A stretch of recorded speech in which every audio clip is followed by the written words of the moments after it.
We're going to skip the introductions. We're going to ask the panelists to come up. I'll read out their names. But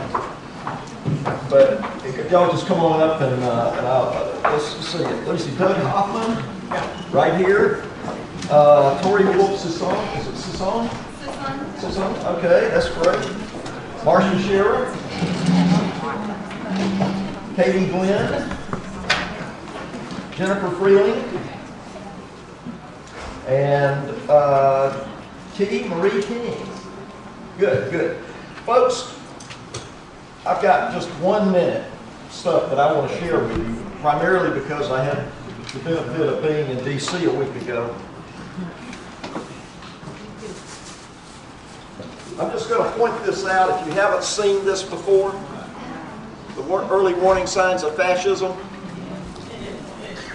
I'm just going to leave it here. If you haven't seen that before, you need to come take a look at it, maybe make a phone picture of it, maybe spread it around.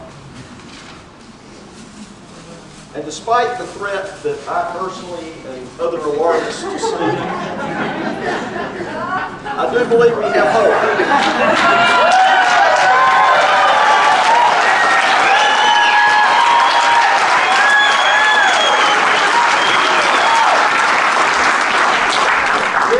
This was given to me by a young African-American. Actually, he wasn't quite African-American. He was clearly a mixed race young man who was a software engineer working in Virginia, who could tell you a lot about education too. But he gave this to me. He said, somebody gave it to me today at the march, but it sounds like you need it. So I got to wear this for the first half of the march until my wife got a cold head. I gave her the hat. I went back to my Boston Red Sox hat. But anyway, it was a wonderful thing to be there in that sea of pink. And as Bob mentioned, he and I agree, there are women here and there are women out there that we need to run for office. You guys have to get out in front of us. You're going to have to lead us. You've got a better way of looking at the world. I think because you're potentially all mothers, and maybe most of you are mothers, that basic shared love, that bottom line love for human beings is something that men don't necessarily have. We need you out front. But here's one other thing I want to say. I think the hat is nearly perfect. But I think this makes it perfect. I don't know what that looks like, but... It looks cool, John. Don't worry about it. My point is this, folks, and this is my real contribution to the day. We can't be just about identity politics. It's not just women. It's not just youth. It's not just experience. It's about all of us. And the folks that we are most concerned about don't mind wrapping themselves in this cloth. And we better be proud to do the same thing. This is our country too. This is our flag too. And we've got to get back on that high ground and be patriotic about our collective future. So there you go. That's what I have to say.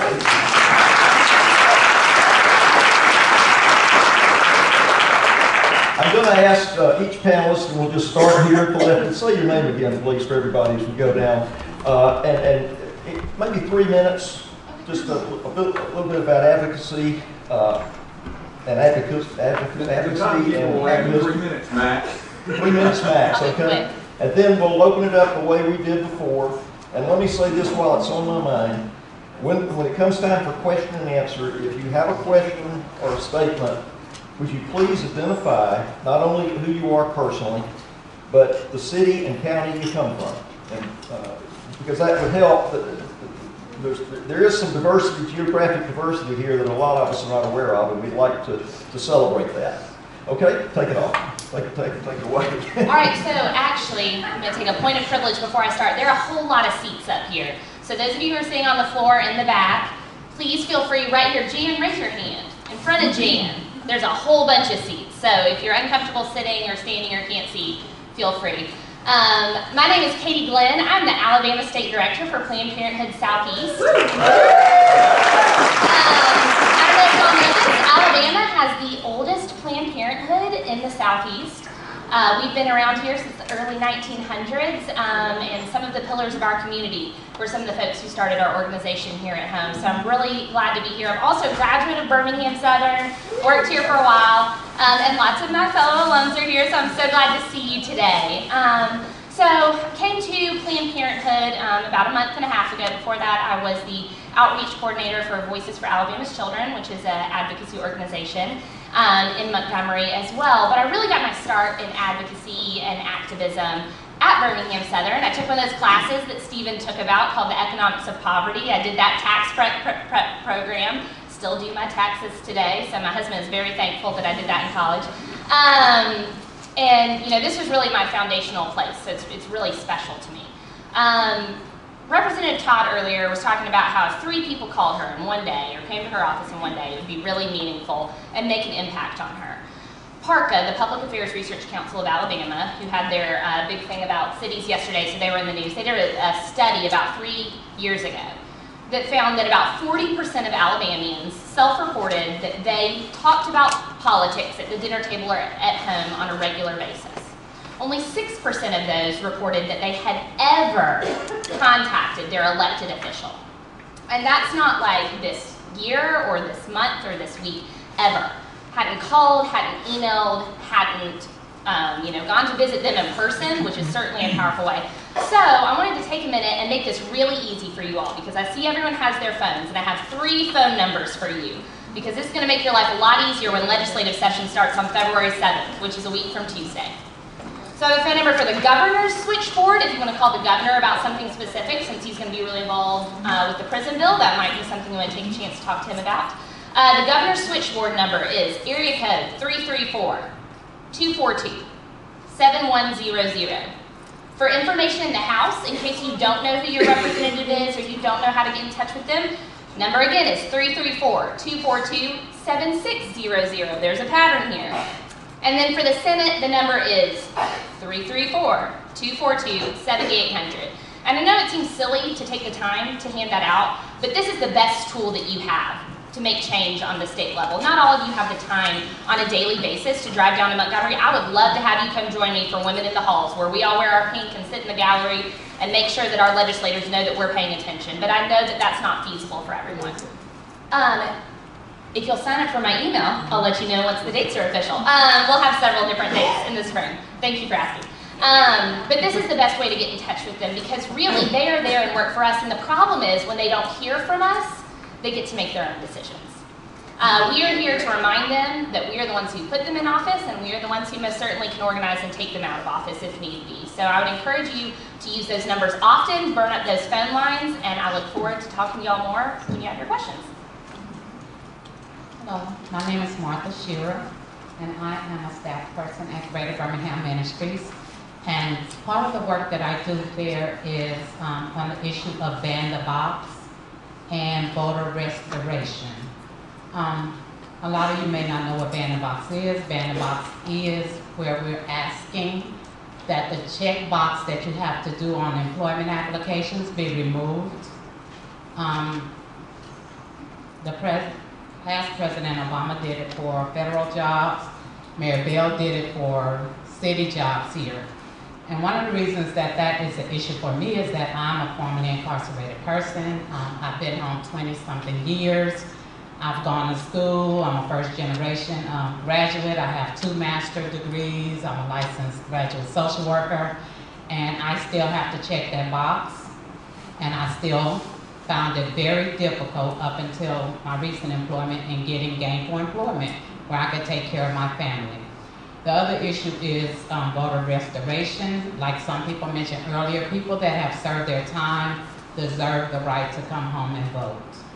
And so those are issues that I work on with Greater Birmingham Ministries and out in the communities and getting people organized around banning the box and restoring voter rights for people with criminal histories. Alabama has about 70,000 people that are criminally justice involved, and it is estimated that 95% of them will return. And they may not return to your community, but they do return to communities. And if we cannot provide them with employment, a living wage employment, then a lot of them will return back to prison. They don't have a lot of options. I was fortunate enough that I got focused and I stayed focused because I had 3 boys. My second one I gave birth to while incarcerated, but I was focused. And so I did a lot of building myself up with getting an education and working at Shoney's, and bought a house working at Shoney's to raise my kids in. But a lot of people don't come out with that focus, and they don't have families that support them the way that my family supported me. I don't know what I would have done if my mom wasn't there to watch my kids so I could go to school and work, both full time. But you don't get people that come home with that, like somebody mentioned earlier. People are returning home from prison worse than they went in. I did federal time. It's a lot different than doing state time. I can't imagine doing state time and the horrific stories that I have heard from people and working with them that they had to endure. I worked with Alabama Transitions Clinic out of UAB, and I had a woman that went in at 27 walking and came out at 37 with both legs amputated. She shortly died. I had another gentleman who got a disease while he was incarcerated, but came home. One of his medications was $1,600. I found somebody to help him get his medications, but that one. He got his first disability check and died. And he came home to elderly parents that had to care for him up until he died. And so when we look at prison reform and how it needs to be revamped to help that 95% of the people that are coming home, they are coming home. And even if they send them home dying, they're sending them home. We need help.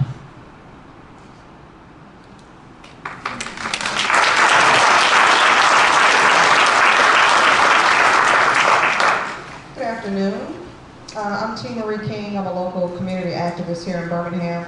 A lot of my work focuses around racial reconciliation work and teaching people how to understand their bias. I think sometimes it's a little hard to just walk up to people and like, hey, you might be prejudiced. I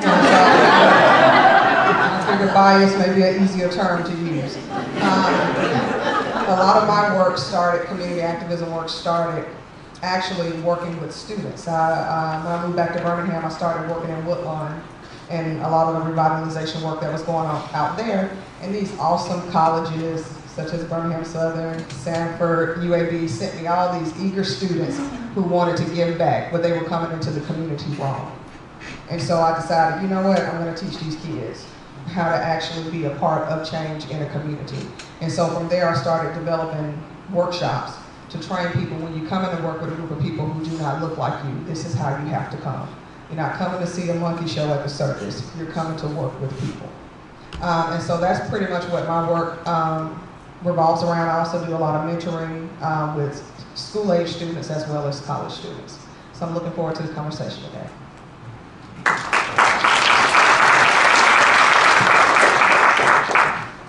Hi, I'm Doug Hoffman, retired finance director at Children's Hospital for about 5 years now. Healthcare is an important issue for me. I've been a navigator for the Affordable Care Act, enrolled hundreds of people. And right now, of course, we're trying to defend it and find out what they're going to do to replace it. As far as lobbying on this stuff, I wrote an email to Palmer's office, got a meeting, we met a week and a half ago, and I brought several people whose lives were saved by the Affordable Care Act to meet with him. One was a farmer who had never had life insurance, or had health insurance, after I enrolled him, he called me 6 months later and said that his hand had got caught in the hay bale. He's 60 years old, and he had had a family farm in his family for generations, and he racked up a $65,000 hospital bill. His farm may have been had to go bankrupt if he had to pay all those bills. So The interesting thing about this meeting with Mr. Palmer was Hank has a half a hand. And Hank wears his overalls and stuff, and I asked, and Hank makes a point of shaking his hand with the damaged hand. And I really think that might have gotten to Palmer. We have a meeting next week with Shelby.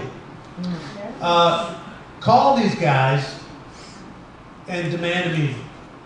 I said, look, all I said was, look, I've been enrolling people who need this health insurance. I need you to tell me what you're going to do to replace it. So that's one thing that anybody can do. Now, I mean, if you need, grab some, if you need some help, reach out to me. I'll get some folks to come with you. The thing I really want to talk about, though, is that we've got a lot of, and what I'm really excited about trying to work on next is rebuilding the Democratic Party in this state.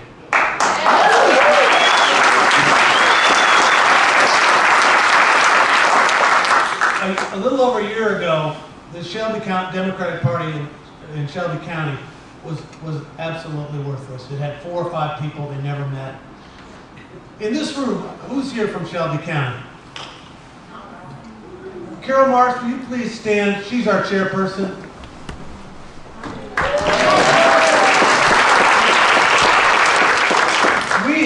It's one of the reddest counties in this state, but we have an active, ongoing, fantastic party. Money in the bank. We are getting organized by district. We are finding candidates. And let me tell you, there's no reason in the world why we can't start doing this in every county in this state. One of the things I'd like to get us to do, and one of the things we did right off the bat, was we got our website going, and we got Facebook on Facebook actively. And we started posting and sponsoring ads, articles, meetings. And then people just started finding out about it and coming. That is something, there's 67 counties in this state. 33 have no functioning Democratic Party. And the half that do have barely an online presence. We can easily get them websites going. We can get them established in Facebook. We can help them fund the promotion and start drawing activists out of each county. And then they can start taking it from there. That's what I really want to do in the next 6 months. We've got to do it. We've got to read it. We can't count on the state party to do it. Grassroots activists like yourselves, ourselves, are the people that are going to do it. Okay, that's my thing.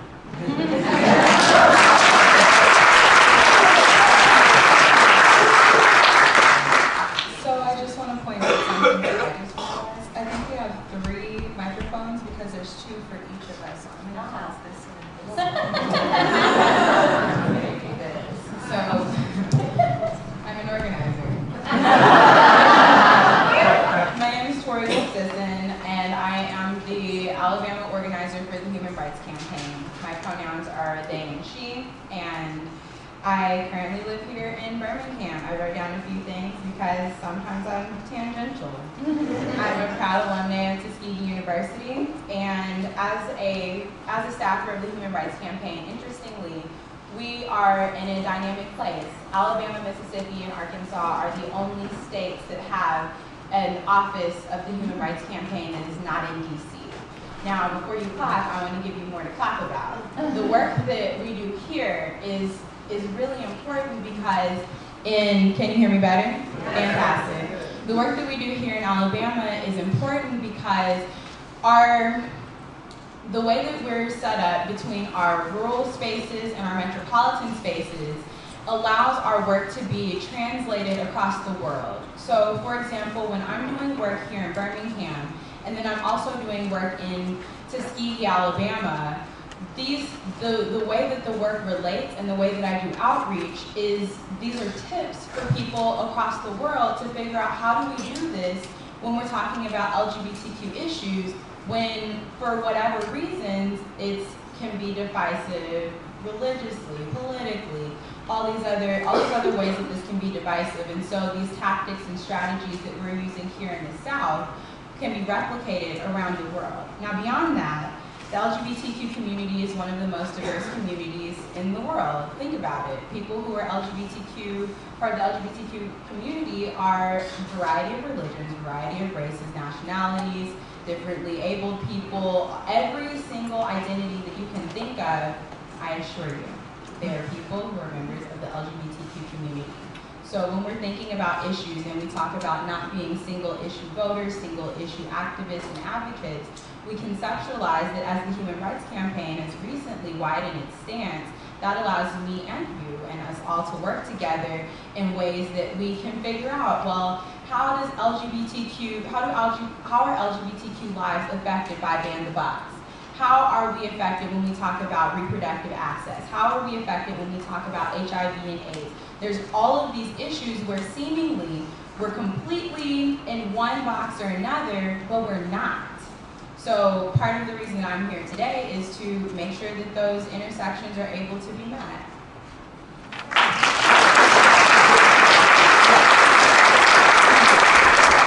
I'm a little bit different. I'm kind of new to this. I'm not used to public speaking, so bear with me. I've been volunteering for a very long period of time. I've been volunteering for political campaigns for about 13 or 14 years. And my day job is retail. It has nothing to do with all the volunteer work that I do outside of it, which takes up most of my time. I think the most recent thing that I've been a part of that is relevant to this discussion is that I was one of the state coordinators for the Women's March Alabama chapter.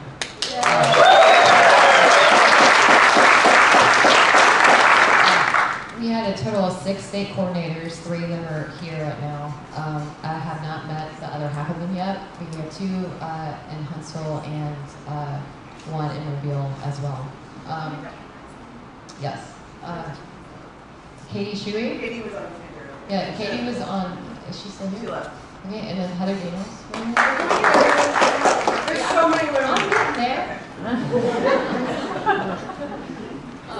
So the way that we ended up doing that is basically I just started a Facebook group for my friends to coordinate to go to the Women's March in Washington together. And then people kept on adding people and adding people and adding people. And Heather signed on very early on as an admin too. And then we're like, well, this is getting very large and we have no experience and no time. And then we decided that we were going to hand it off to other people. We took applications and resumes, and by the time that all that came in, we were so entrenched at that point that we realized that we just needed to add people on and to continue to be a part of it. So everything that we did from scratch.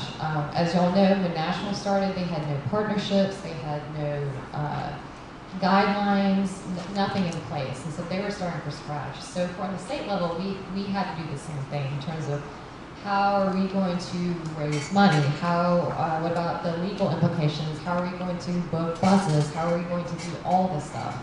We had to do that completely from scratch. And we pulled it off. We got 9 buses to go from Alabama. We had 2 from Huntsville, 4 from Birmingham, 1 Mobile, 1 Montgomery, and 1 Tuscaloosa. We probably could have actually added more buses, but the Women's March actually put a strain on the entire bus system in the entire country.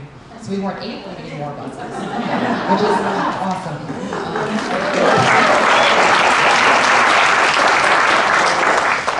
We were also able, Ford Alabama, thankfully, became our fiscal umbrella sponsor, which allowed us to raise money to be able to put this on. Because once again, National was getting everything worked out on their own, so we had to figure out how to do this. So we raised $15,000, which means that every single person that applied for a scholarship to go on one of the charter buses was able to get one, which I believe was about 81 people that we were able to get either full or partial sponsorships to. That money also went towards our sister rally, which is how we was going up earlier. There are a lot of people here that were really instrumental in making that sister rally happen. Tori being one of them, T. Marie, Spencer, Dahlia, who's kind of the head, is here. Is there anyone else? Shante, Julia. And if I'm leaving anyone else out, let me know.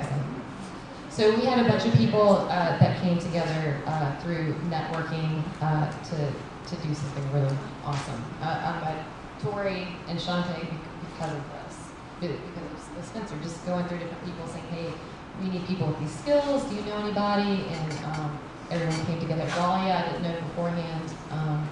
So, you know, it's pretty, in terms of something that was a genuine grassroots effort of people coming together to make something happen. As y'all know, if y'all were here for the Sister March, there were over 5,000 people locally.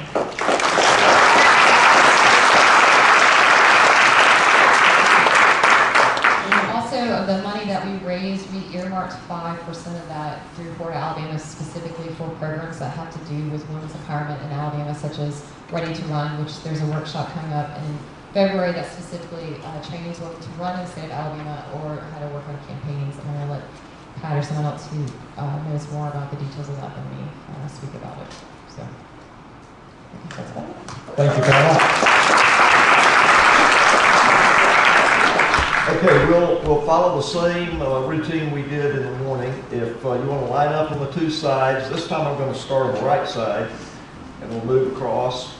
One thing, as people might begin to take a place, one of the more inspiring speeches that I heard last week in D.C. was by Michael Moore, who said that as many fundraising things as he had done for Planned Parenthood, he realized just a week or so ago he had never joined. And he says, that's one thing you can do. And so I came home and did it. Thank you very much. And I feel much better now. Good, good. Okay, Sheila, it looks like you're coming down. Thank you. My name is Sheila Gilbert, and I'm from Calhoun County, and I expect every one of you sitting here today, you wouldn't be here if you didn't have a real strong love and passion for the Democratic Party of Alabama. Is that right? Yes. Well, Todd mentioned something about one of our advocacies is reforming the Alabama Democratic Party. So we decided about 3 years ago that that's what we needed to do. We need to work on the governing body, which is the State Democratic Executive Committee. And so we're working on that. We have been working on that. Doug, I'm so thrilled that you're on the advisory committee of the Alabama Democratic Reform Caucus. We have a lot of you stop at our table out front. We gave you some information. A lot of you brought the pen that says ADRC. We are out to see what we can do to help get the Democratic Party back in the hands of Alabama Democrats. We want to have no more of those empty ovals. That's what we're looking for, to find Democrats and to get our party back up to speed again and get it back into the 21st century and do what we can. So thank you for all of your help and all of your support and all of your work. I'd like to invite you this coming Saturday, February the 4th in Montgomery. Mrs. Worley has called an SDEC meeting, State Democratic Executive Committee. They'll be introducing some amendments. They'll be talking about filling some vacancies, and that's exactly what we're trying to do to make this committee equitable so that everybody has a fair shot all over this state. We're going to work with you, Doug, our whole group, to see what we can do to get county parties back up to level 2 where they should be. Yes, clap for that. That's what we need to do, yes. But next Saturday, February the 4th in Montgomery at the Embassy Suites, the ADRC will be hosting a continental breakfast reception from 9:15 until 10:45, and then we'll all go into the big meeting. And you can observe, anybody can come, go and observe, and it lets you see government at work, I guess, or non-democracy at work, or democracy at work, whatever you want to say. But please come. The more members we have, the stronger our voice. And we do need to get our Democratic Party back in shape, don't we? Do you agree? Hold your hand up if you agree. Yes. Yes. So thank you very much. Doug, do you have a response to that? Now, what Sheila and the ADRC are doing is trying to take back our party from the inside. There's 105. We have 2 delegates for 105 legislative seats that basically vote Nancy Reed and Joe Morley in. And right now, Nancy Morley and Joe Reed. Sorry. And so you know, and right now a lot of it is they don't meet, but 3 times a year maybe. People don't show up. We're trying to get activists in all of those positions so that we can get some better leadership. I mean, that's what Sheila's trying to do. Is that fair enough? What I'm talking about is, and we need to work on that for sure. What I'm talking about is going out next month and providing web training support, Facebook support, fundraising, you name it, to counties that need it. Because that's what a good state party should be doing. All right? What Sheila's doing is something that needs to be done. It's a long game. It's going to be an internal long, we got to get people elected. And I'm saying, we got to get going soon. Are you doing that with Forward Alabama? I am not with Forward Alabama, but I support what Forward Alabama is doing. No, I'll tell you something. How do we contact you?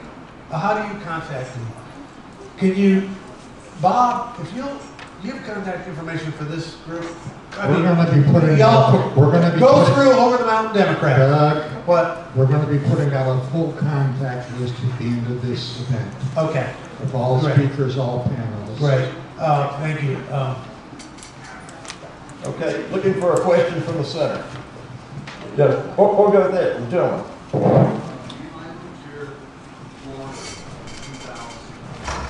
Gonna have to speak up. I moved here from Florida in 2005. I was insured with United Healthcare. I had been hit by an uninsured motorist. My insurance was $2,700 a month because insurance companies ranking was a risk, and I was at risk 17. Not from my own fault. I have a husband, and neither one of us are sick. We both recovered, but between the two of us were paying $5,000 a month.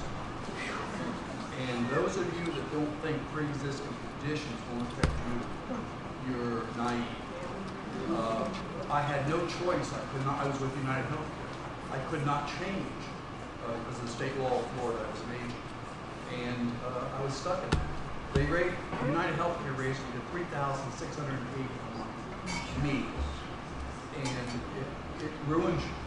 It absolutely ruins you. And what they're talking about now is combining all these people into high-risk pre-existing conditions.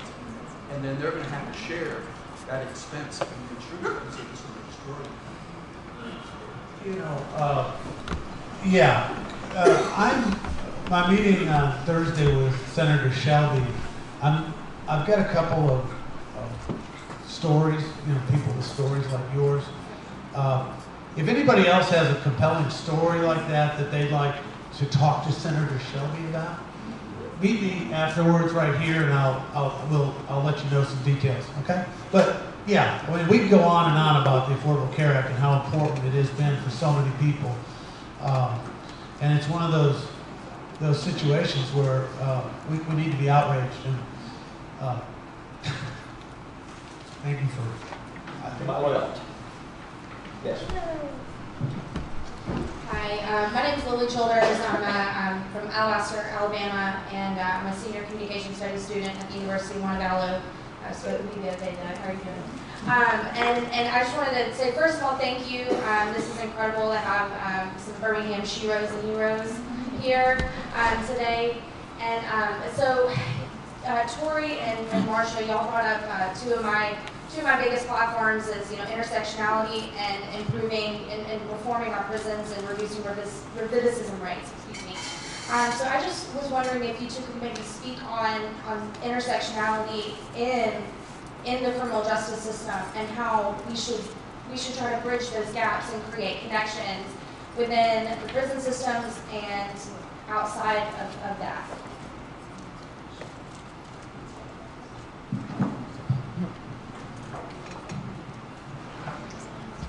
And for the record, my name is Martha. M-A-R. No, that's okay. It says Marsha on there. So I just want to correct you on that, just in case anybody wants to become involved with the issues that I am working on and you want to contact me, you would not be Marsha.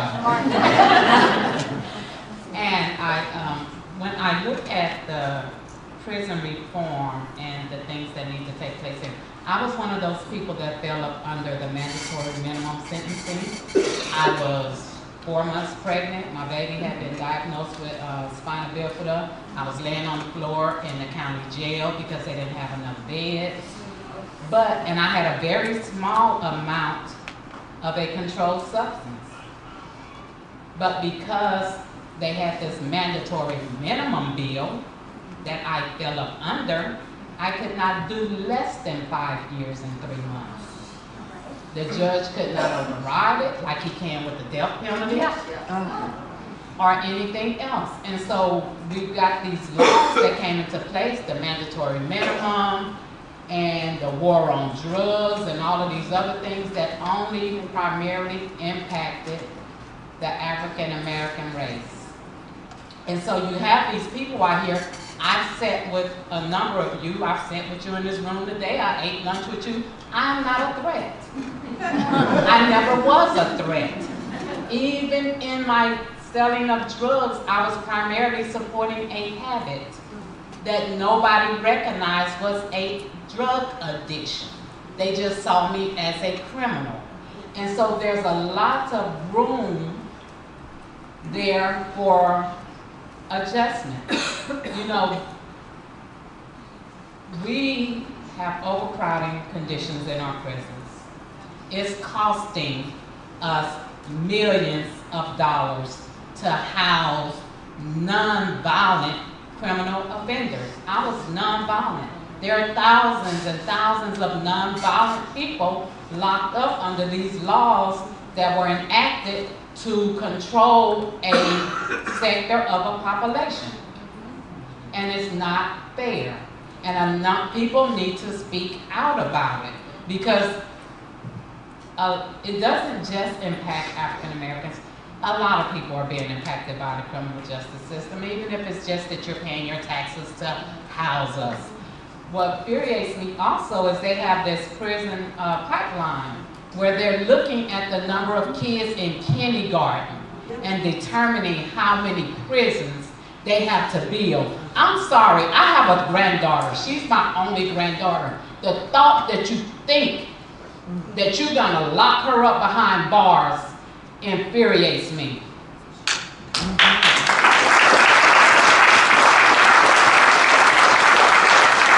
Like I said, I was not a threat when I was in my addiction.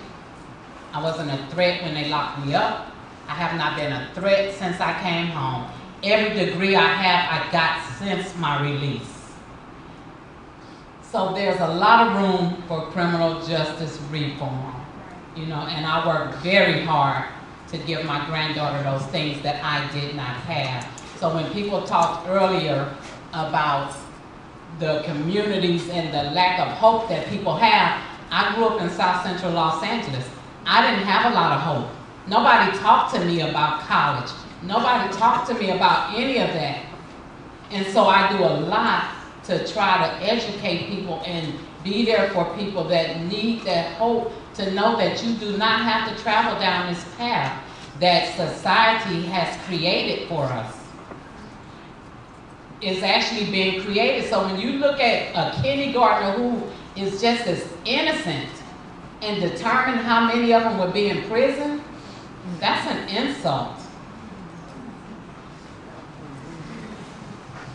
I know I wasn't asked a question, but I'm going to jump in on what she was saying, because what you have to realize is that in the 2nd grade, kids learn to read.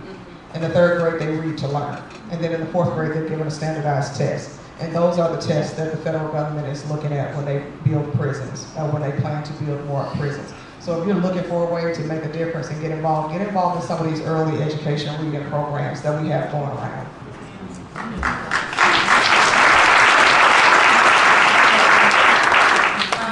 And so to address intersectionality, there's a few things. So we talked about LGBTQ relationships to all of the issues that we see.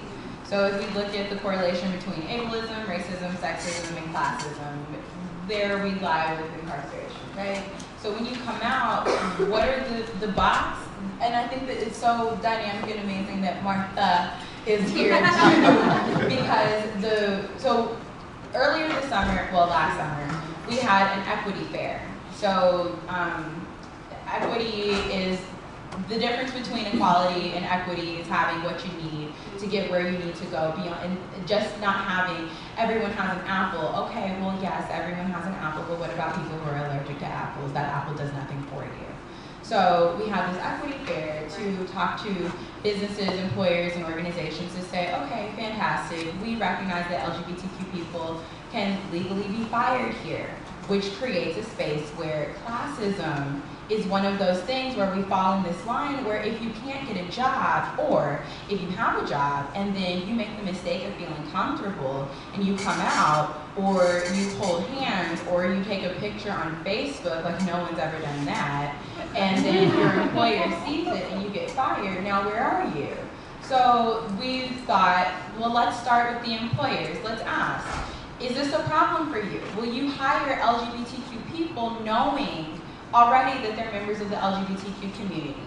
If you have someone who is trans who comes to apply and the name on their driver's license isn't the name that they would prefer to be used when you're talking to them, what name are you going to respond? What name are you going to call them? If they tell you the pronouns that they would prefer for you to use are not the ones that you assume are the ones that they would like, how do you respond to that? So we started our questions with that. And we had a few businesses, and there's a few that I want to name because they're phenomenal and they're here in Birmingham. Brick Monster was great. Pet Supplies Plus in Homewood, awesome. Metro PCS in Homewood, Ollie's Army. Those are a few businesses who were fantastic. They came out and they said, yeah, we want trans folks, we want LGBTQ people. Why am I saying that? Because the relationship is there. So when we talk to businesses about, what about this box? Now, how are people incarcerated? Look at the issues and the barriers that people face. I'm a Black lesbian woman.